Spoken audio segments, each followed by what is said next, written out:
Use that sunscreen now. Use For the sure. sunscreen. A new graphic novel from a Seattle-based illustrator is shining a light on identity, bullying, and the messy process of learning to be comfortable in your own skin. So the book Fake Chinese Sounds is now available. It's a picture book that took about 7 years to write and illustrate. And I talked to the book's illustrator, Jing Jing Tsong, about her inspiration for the book. I have always had this very strong memory of the first overt racist bullying incident from grade school.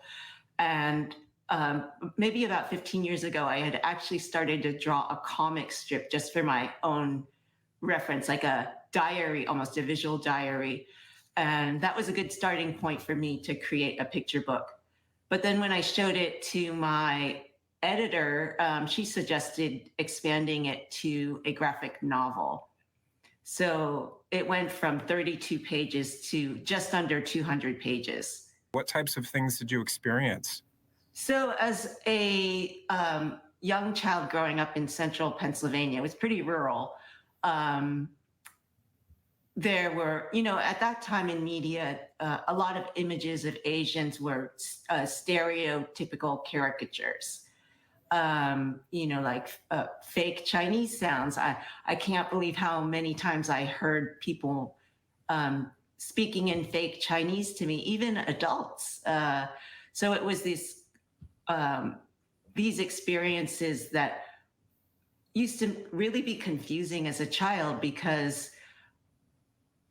it's hard to understand why someone's making fun of you just for looking different or having different traditions in your home, or just because our family spoke many different languages at home.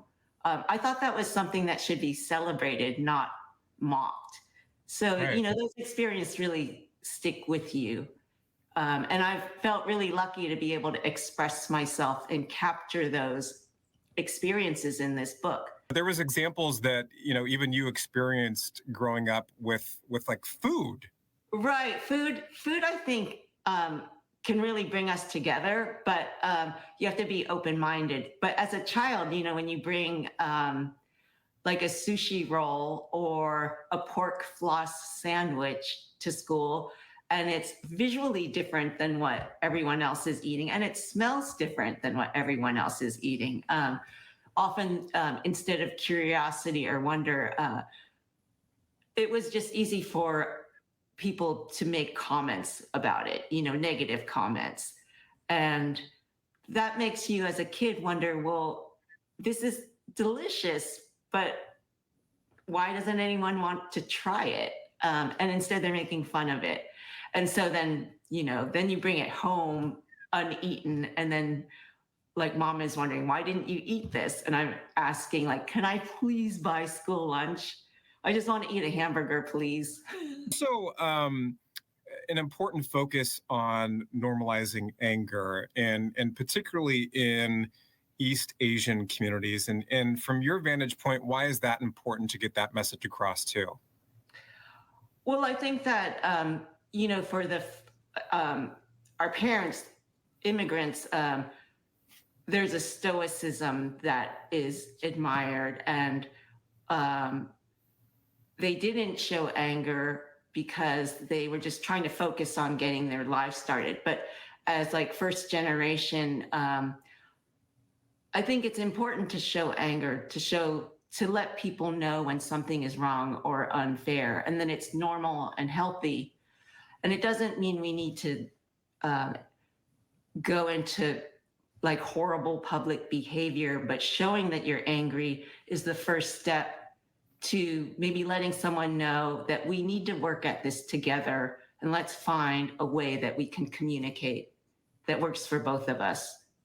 When people read through it and they look at the illustrations that you spent so much time creating, what do you hope they take away from it? One, if they're part of the East Asian community, and for those who are not, are there different lessons that you hope each of those readerships take away from the book?